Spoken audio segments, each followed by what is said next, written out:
On this episode, we speak with Aubree, a mama in Japan. Yeah, well, since we're both Americans, getting pregnant in Japan is really intimidating, especially once you start looking into the actual process. She walks us through both of her pregnancies. I have like a 55-minute train commute, so that was just really unsettling, having morning sickness on the train. And takes us through her home births, which were both at the same midwifery center. This is actually a pretty rare situation in Japan. A midwife clinic doesn't have doctors, so it's just run by midwives. Hello and welcome to Birth Stories of Japan.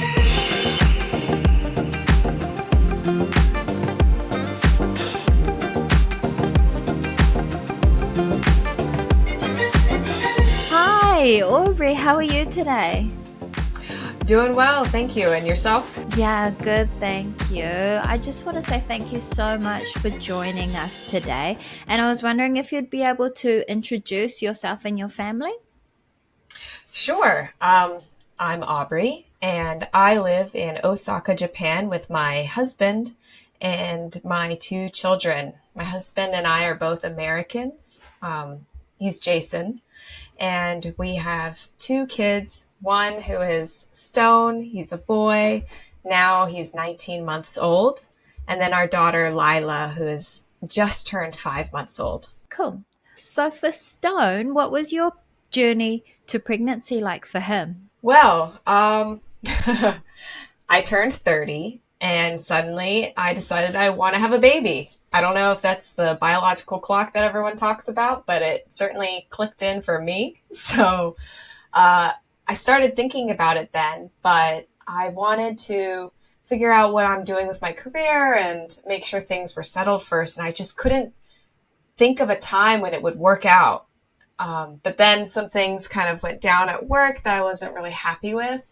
And I was like, okay, now's the time. I'll just go ahead and take a little bit of a break from the grind and try this baby thing. So once we started trying, it only took a couple of months before we were expecting Stone. So it went really quickly and easily. I did take a pregnancy test pretty early on, I think it's called DO test or something, over the counter. And it came out positive. So I was like, okay, guess this show's on the road. Nice. And then do you want to take us through your pregnancy journey itself? So any research you did and how you ended up choosing the clinic that you did? I did get morning sickness, and it kind of lasted lightly for probably the first 2 trimesters. So I spent a lot of time just kind of sneaking out of the office if I needed to run to the bathroom. I have like a 55-minute train commute. So that was just really unsettling, having morning sickness on the train. There was one time when I was so sick, I was like, I have to get off the train. So I'm going to get off, regroup, maybe run to the bathroom, and I'll get back on and continue my commute.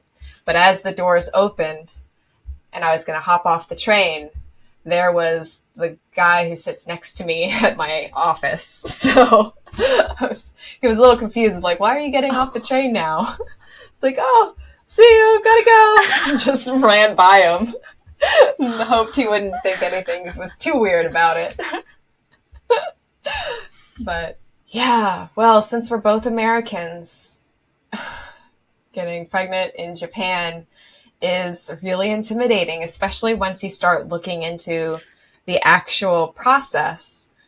I haven't done the same thing in the States, so it's not like I had a ton to compare it to, but I kind of just dove headfirst into like finding every single thing I could find on pregnancy in Japan in English, which is like a few blogs.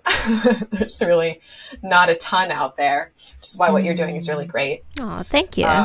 But I quickly learned, I guess in Japan, they typically arrange their birthing location like really early. I saw a guideline that said try within the first 10 weeks. I was like, it was like 9 weeks when I read that. It's like, I need to get something figured out right now. And then I also learned that epidurals are really rare in Japan. So that had me kind of concerned, took me by surprise. So yeah, I once I learned that, I decided that I really need to reframe my mind and convince myself through research that I didn't want an epidural anyways. That was the only way I'd really be able to come to terms with it. So I did a bunch of reading, and I did succeed. I basically convinced myself that, yeah, they're great, but there are side effects and there are potential problems and cons associated with it. So maybe it's for the best that I'm not going to get one. So I thought about it and I decided I didn't really want to go to a big hospital. It was 2021, so it's not the height of COVID, but still it was in COVID period, especially in Japan. Things are still pretty locked down, and I don't know if it's changed by now, but I know a lot of hospitals for a very long time were not letting your birthing partner in the room. Like, it was just you and the doctors. So after that, I was like, well, I don't know what to do. What are even your options?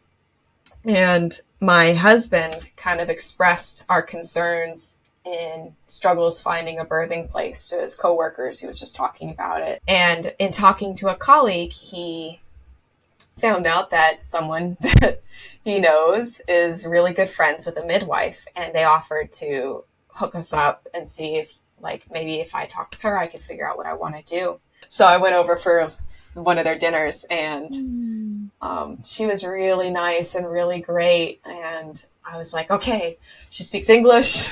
She's a midwife. Can I give birth with you somehow?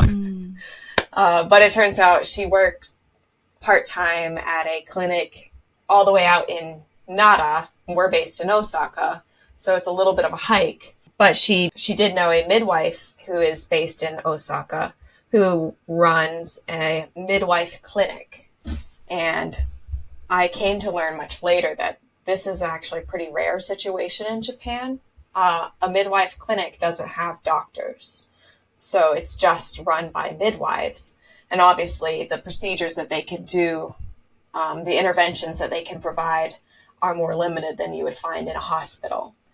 And they basically work with a doctor who has accepted them, and they'll take any of their patients who need urgent care. The name of the midwife clinic that I attended was Kishimoto Josanin. Kishimoto is actually the last name of the midwife who runs the clinic. She's Reiko Kishimoto. So she set us up, and I went and met her, and I was a little bit on the fence. Like, I don't know about the situation without having any doctors here.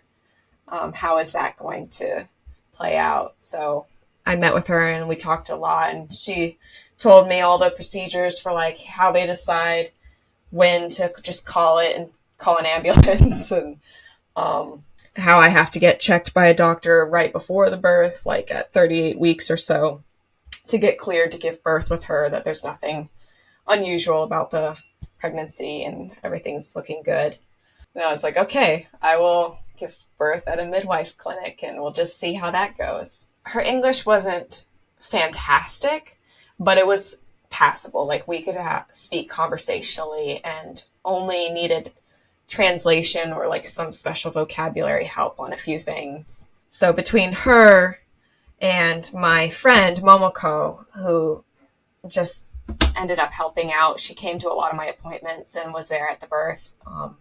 Between the two of them speaking English and being like cultural translators as well, I felt like I was really guided in my birth journey in Japan. What was the midwifery clinic like? Like, how was it set out? Did it feel like a hospital? Did it feel like a home or more comfortable? Really good question, because when I arrived there the first time, I was like, what is this? It's her house. She lives upstairs and the first floor is her clinic. So it is not at all set up like a hospital. it's like a halfway step between a home birth and going to a hospital, I suppose. She has, the ultrasound machine and blood pressure stuff and a few IVs like to the side. So you could tell like medical stuff happens in here. But otherwise it does just kind of feel like a home.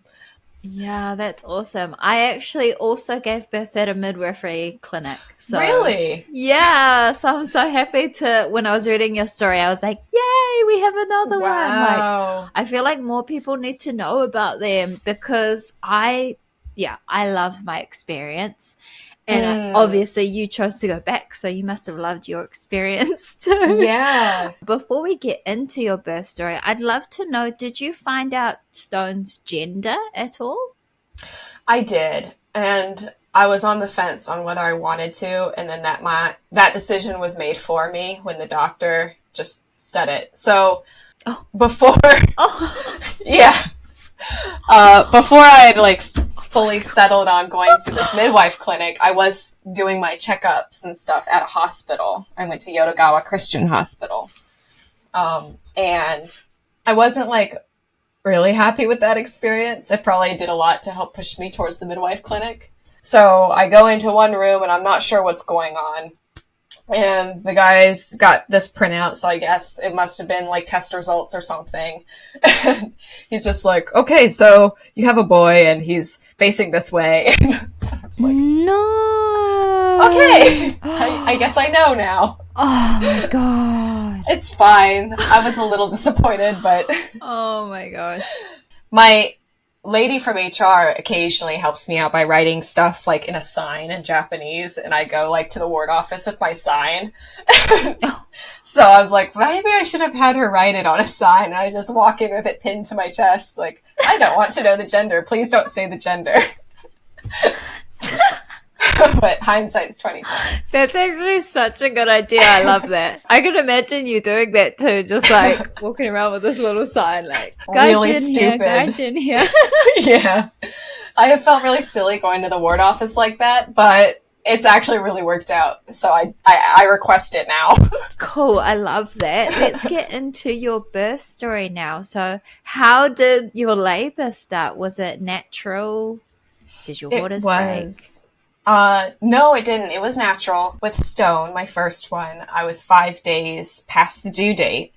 So every day kind of started the same, where I was like, this could be the day. My luggage is by the door. I have a plan with my husband about how I'll like call him. And so, yeah, the days ticked by with nothing. And then the night of the 4th day past the due date, I was like crocheting or doing something while watching TV, and I was getting a few like small contractions, but nothing painful and nothing very strong or consistent in timing or anything like that. So I was like, this could be it. But that happened a few times. So it's like, it could be it, or it could just be some more, Braxton Hicks contractions or whatever.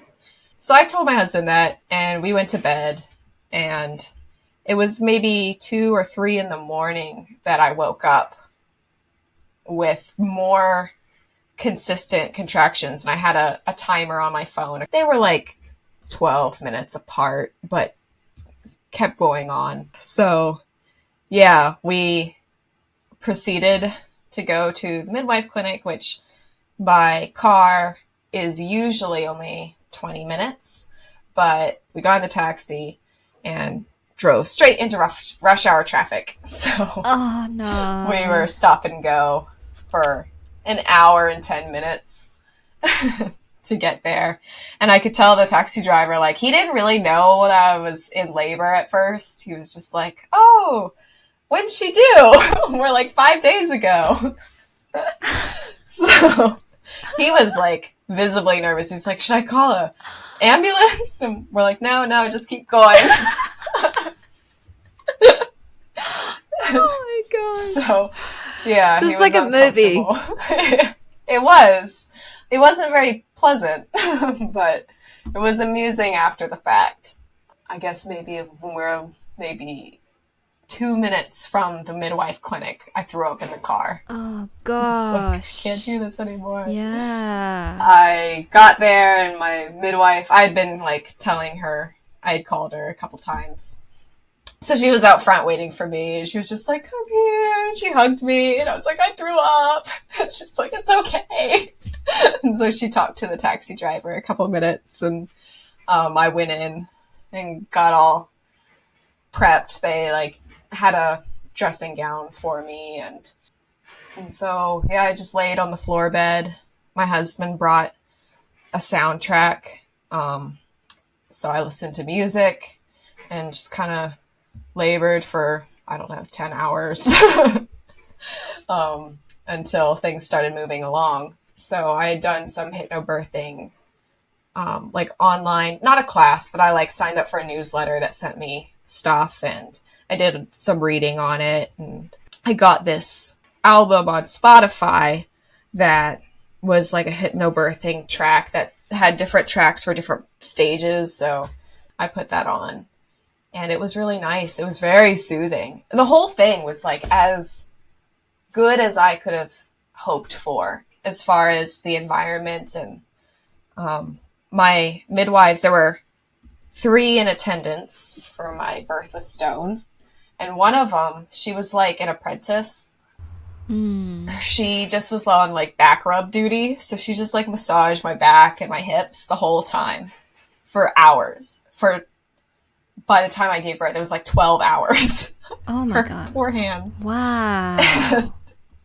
Yeah, it was really nice. So Jason was on like fan duty. He was just fanning my face. The others were just really nice, and they talked in low voices, and the light was low, and I had my music, and I had some aromatherapy going, and I had like this raspberry leaf tea that somewhere I saw that helps, so I drank that. And yeah, at 12 hours, Stone was born, and it was really easy going. He was born asleep. He like was literally asleep. I didn't know that was possible. Wow. That's how like calm the birth was. That's so beautiful. Yeah, so it was great. And Stone was born on November 16th, 2021. And he weighed 3,446 grams. They just like immediately put him on my chest. So we got to like have that skin to skin time immediately after his birth. And they didn't like wipe him down or anything for like 30 minutes or something. And we didn't cut the cord for like 5 minutes or so. So it was really nice. It was like, those were the kinds of things I had heard aren't normal in Japan, but are like expected in the States. So I was really glad that that's the direction they went. And then how about your postpartum recovery? What was that like? Yeah, it was really good in that I was given the time to physically recover. You probably are familiar with in Japan, you spend more time at your birthing location after the birth to recover. It's not like out comes the baby and out you go at the hospital. So I had a few days, I guess 5 is typical. I did 3, which felt long to me. So I had 3 days at the midwife clinic where they just like let me sleep and made me food, really good food, and would take the baby at times just to like give me a break. So that was really nice. But I also was like, I need to go back to my home and lay in my own bed with my pillow. And my husband took 10 days plus weekend, so like 2 weeks off, and was really great about like, he's always been good about cooking and stuff, but he really like went all into taking care of me. It was a shared responsibility, the night wake ups for that time. But unfortunately, he had to go back to work. And it was 2021, so Japan was closed, so none of our family could come. So my mom wanted to come, and my in-laws wanted to come, but that wasn't an option. So I was pretty alone, and I don't really have any friends who've had babies in Japan, or actually in the States either. So it was pretty isolating, especially that time between when he went back to work and when he took off at Christmas, that like month or so was just so hard adjusting to mom life and just being constantly sleep deprived. So yeah, it was really lonely. There would be times when I just like felt really bad, but not in a descriptive way. Like there wasn't pain and there wasn't like thoughts that upset me. I just felt sad. And I'd just be like holding Stone and like kind of crying and then feeling really guilty because I'm like, why am I so sad? So that was really hard. I have like debated with myself whether it was postpartum depression. I am leaning towards, I think not, just because of how it wasn't like really extreme or long lasting. But maybe I did have those baby blues, like those first few weeks of just like being sad and the hormones going all over the place as you're adjusting to that postpartum body. But it progressed and got easier through time, especially after that Christmas break and Jason being home again for a couple weeks. Yeah, totally understandable. How about your physical recovery? What was that like? It was really easygoing, I think. I don't have a ton to compare it to. But I didn't have any tears or anything, so that made the recovery pretty easy. It was a really good first birth, and the only reason I have a second is because it went so well. I love that. Awesome. Well, let's get into the second one then. So how did you get pregnant with Lila? Yeah, I always kind of envisioned that having two close in age would be ideal. I know that there's like a lot of hard work involved with having two very close in age, but at the same time, like once you get over those first few years of hardship, then you have like two little best friends is how I envision it. So that being said though, I didn't plan my second. She just kind of happened. I never like restarted my menstruation after Stone, and I attributed that to the breastfeeding. I thought, that can delay it. We were really pleased about it though. So yeah. How did you realize that you were pregnant this time? I guess we were at the maybe 6-month mark with Stone. And I was starting to think that even though I'm breastfeeding, like my menstruation should come back around now, and it hasn't. Maybe I should just take a test and check. So I just took a test without feeling any symptoms or anything. It just was like he was 6 months old, and I was like, let's just find out. Wow, that's amazing. And so how was your pregnancy? Definitely harder than the one with Stone. So more morning sickness, more fatigue, that kind of thing. I do attribute a good part of that, though, to being a new mom as well. With Stone, I just could sleep in if I wasn't going to work and relax as much as I needed to. But when I was pregnant with my second, I was mothering Stone, so that was taking up most of my time and energy. And I just was so tired. And how about going into labor? So how did it start this time for you?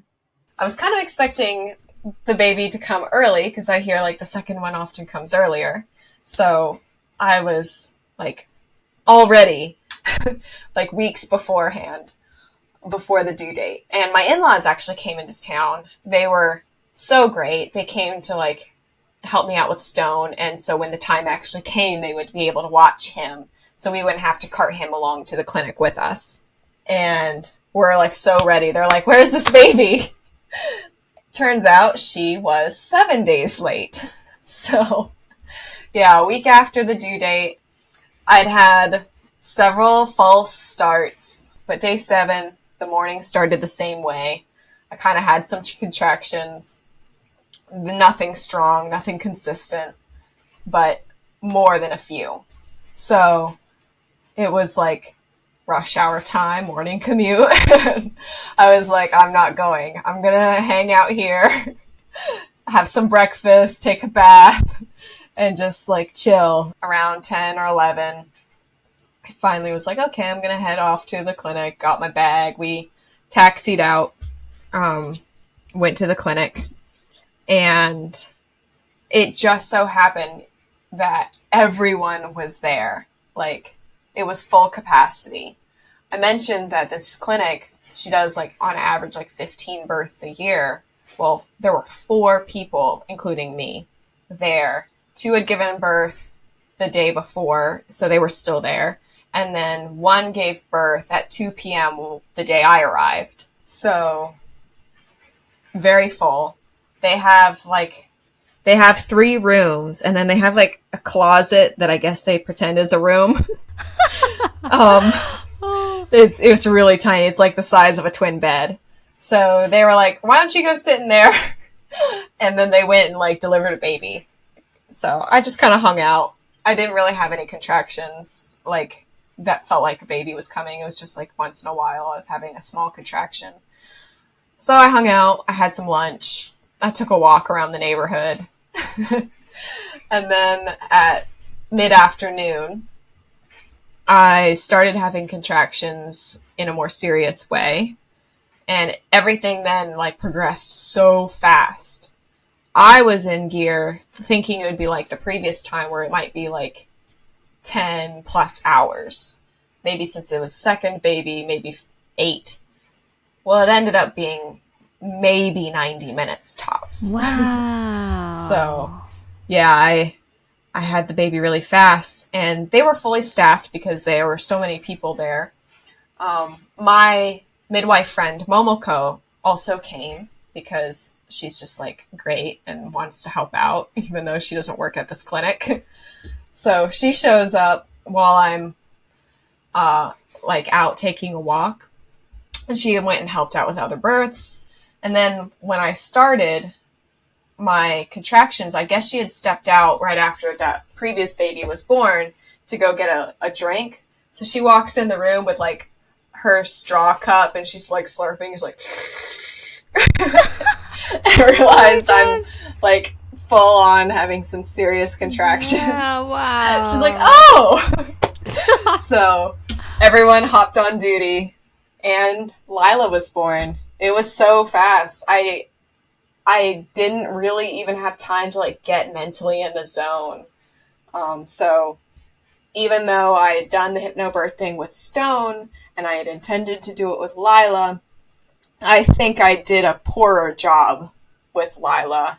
It was harder. I tried. I would like get into a breathing pattern, and I'd deep breathe and slow breathe and all that, J breaths. And then it would just be so intense that I'd like almost start hyperventilating, and they would have to calm me down. It was a much, much more difficult delivery. I guess the speed or something. It just felt a lot more intense. But I appreciate it being fast. At least it didn't last that long.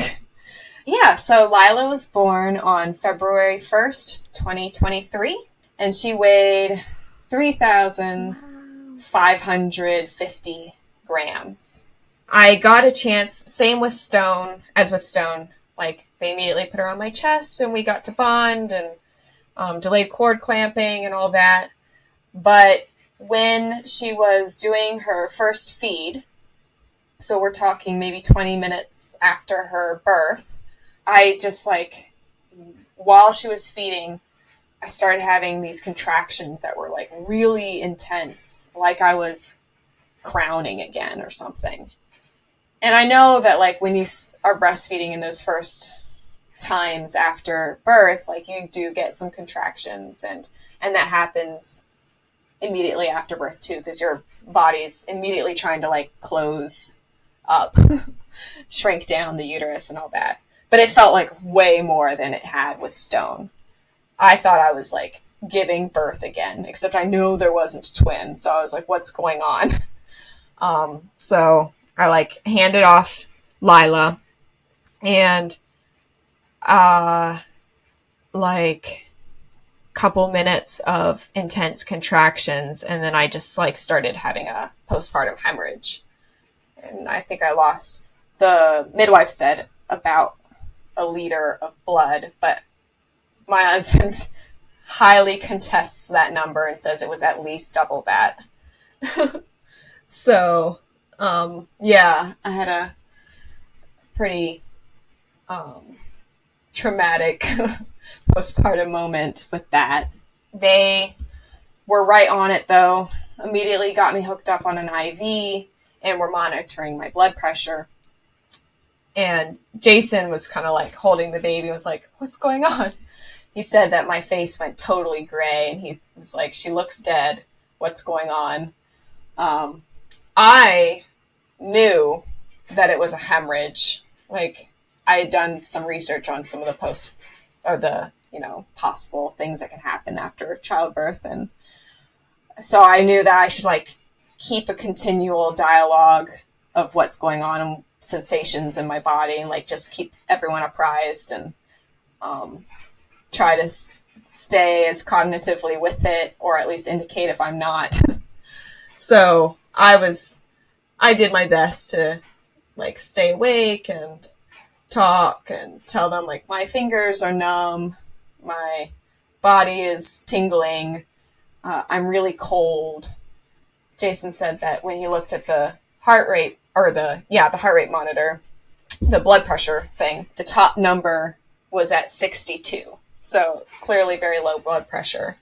I guess it's typical to for this to happen, and they were on it, like getting me hooked up. But he says that they looked really stressed and worried too. From my perspective, it seemed like that they were like very fast acting and decisive. But maybe they had an air of worry as well, or perhaps Jason projected that. I'm not sure. And he said it got to the point where they were like, maybe we should call an ambulance and have her taken in to the hospital.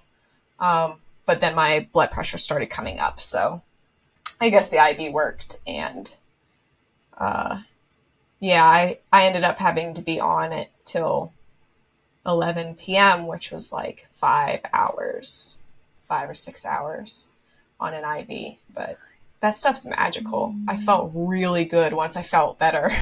Oh, that's so good. What was that like for you mentally? Did that have any effect on your recovery? My recovery was a lot longer, so if there was an effect, that maybe was it. Like, again, I didn't have any tears or anything like recovering in that sense, but just like the bleeding afterward lasted a lot longer, and like the soreness afterward lasted a lot longer. I think I bled for like 6 or 7 weeks after the birth, which was like 3 times the length that I did with Stone. So, yeah, the recovery was definitely slower. Mentally, it was a little bit stressful, but maybe it definitely would have been more if I didn't know what was going on, or if I was unsure about what the people around me were doing. But because I knew what was happening, I knew that it's very common, and I could tell that they were acting quickly and decisively to get my blood pressure up and to keep me hydrated. I wasn't worried. I didn't really get the chance to be worried. Yeah, well, I think that the fact that you were prepared with that knowledge is just so invaluable, because I actually don't know that much about hemorrhages, so I don't know what I would have reacted like if something were to happen like that to me. So I'm just, really thankful for you sharing this knowledge with me and with others, because maybe that can help other people be prepared too, whether it happens or not, Absolutely. And that's been my mindset about kind of everything related to childbirth, and maybe just my life in general. Like, I'm a researcher. I feel comfort knowing the information. So my husband would be like, why are you scaring yourself, when I was doing research before the babies were born about every possible thing that could go wrong? But that's just like how I am. And when I have information, I feel comforted. Yeah, for sure. So you had family before, during, and after this time. Do you want to talk Yes. about how that affected your postpartum recovery? It made a world of difference. They were really great in just like taking a lot of the load off, especially regarding childcare with Stone. They pretty much were just like on grandma and grandpa duty the whole time. It gave me space to feed her or tend to her needs without feeling like Stone was being neglected. And there were some ways in which it was like also a little hard, in that it's always hard when you have house guests, like you're worried about how clean things are and you want to make sure people are taken care of. So I did feel like a little bit of an obligation, especially when they first arrived, to like make sure I had some meals and that the place wasn't too gross. So there were some stresses like that related to having them around, but vastly, vastly outweighed by all the help I got from them. And just I have really great in-laws. They're like really kind and low key. So a nice social and emotional presence at the end of my pregnancy and for the birth. And then when they left, Lila was a week old, and we had a week with just us as a new family of 4 before my mom arrived, and then my dad. So that was really helpful too. Just like the small act of always being there when Stone woke up so I could sleep in was just invaluable. Oh, that's so awesome. I'm so glad that you got that support. Is there anything else you want to add for her birth or pregnancy? I felt a little bad, maybe some of the mom guilt, in that I didn't get to revel in her in the pregnancy with her as much because I was so preoccupied with Stone. She didn't get like a lot of special attention, or I didn't do a bunch of those like pregnancy shoots or anything for her. So I felt some of that mom guilt. And I felt some of it afterward too. Like once my parents went home and it was just us as a family of 4, that she wasn't getting the same kind of attention that Stone has got when he was a newborn. But I've since come to like see what she's getting that he didn't get as well. Like she gets a big brother, and she gets to watch all these interactions between him and me, and that's just like a classroom for a baby, So I've come to overcome some of that mom guilt of having to by recognizing what it is that she's getting as the second that is also really great and special, and that's something that's not possible with your firstborn. Nice. That's so beautiful. And do you know how much the births cost? Yes. They both came in at exactly what you're given for birth in Japan, which is 420,000 yen. If I had chosen to stay longer, it would have cost more. But from my understanding, I actually think that's, at least in the Osaka area, it's very typical that it comes in at or even below the compensation amount in this area. It's bottle time! How did you deal with the sleep deprivation? Do you have any tips? I know everyone says sleep when the baby sleeps, and speaking for myself, I found hearing that really frustrating because it's also like, so do I clean when the baby cleans and like cook when the baby cooks? Yeah. Like what am I supposed to do during the day when she's sleeping? It's just not really possible to sleep when the baby sleeps all the time. It's nice when it works out, but it doesn't always work out. So maybe instead of focusing on that, I would say just like find ways to make that time when you have to be awake in the middle of the night still be restful or meaningful for you, however that could be. So I really liked listening to podcasts like this one when I was up in the middle of the night. It was just enough to like keep me awake instead of like falling asleep on my baby, but not invigorating. Like it kept me calm and relaxed, so I could still feel like I was doing resting even if I wasn't sleeping. That is such a good one. Thank you. I'm the same with the podcast thing, which is definitely what I'm hoping to try contribute to. Yes, absolutely. All right, and last one. What were the reasons for you choosing the midwifery clinic over a larger hospital? Yes, that's a really good question, because I think that decision really is what sets the tone for your birth, where you give birth, who you give birth with. So it's really important and really personal for every person. For me, my priorities were being able to be with Jason and having an environment that was calm and relaxing. So when I stacked that up, comparing different places, I realized that I would have that best opportunity at the midwife clinic. Most of the hospitals, I think maybe all of the hospitals at the time, were not letting birth partners in the room. And it seems like a lot of the time the environment's really hospital-like, just bright lights and noisy and sterile and not calming. So when I was weighing the cons of being at a midwife clinic, which is not having a doctor immediately on hand and just like not having the medical interventions that you could have at a hospital, like an epidural. When I weighed that against what I truly wanted, it was a really clear choice for me, but I can definitely see how it would not be a clear choice for everyone.